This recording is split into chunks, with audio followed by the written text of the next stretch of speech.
Hello guys, तो আবার একটা নতুন মিনি ব্লগ নিয়ে চলে এসেছি। তো কালকে আমাদের পুজো আছে গ্রামে, তো মন্দিরটা এখন পরিষ্কার করা হচ্ছে। তো গ্রামে কিছু বন্ধু আর দাদাকে নিয়ে পুজোর যে মণ্ডপটা আছে সেখানে পরিষ্কার করে দিচ্ছি আগুন টাগুন লাগিয়ে। তো ভিডিওটা লাস্ট পর্যন্ত দেখতে থাকো। হ্যালো গাইস, তো এতদিন কিছু ব্লগ ভিডিও আনতে পারিনি, মিনি ব্লগ। তো এতদিন একটু শরীরটা খারাপ ছিল।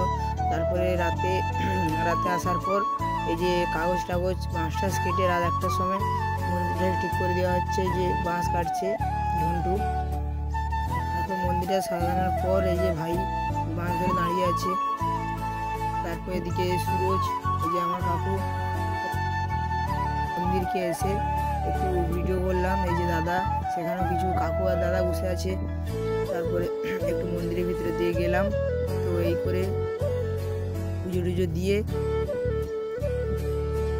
তারপরে কাকু এই যে ছেলেটা আর আমি করে বাড়িতে এসে প্রসাদ খাচ্ছি। তো দেখতে থাকো ভিডিওটা। তারপরের দিন, পুজোর পরের দিন, তারপরে কিছু ছেলে আর কাকু মিলে এই যে ফিস্ট খাওয়া হচ্ছে। এই যে ফিস্টে যে আমার কাকু, সেদিকেও কাকু বসছে, এই যে ভাই দাদা।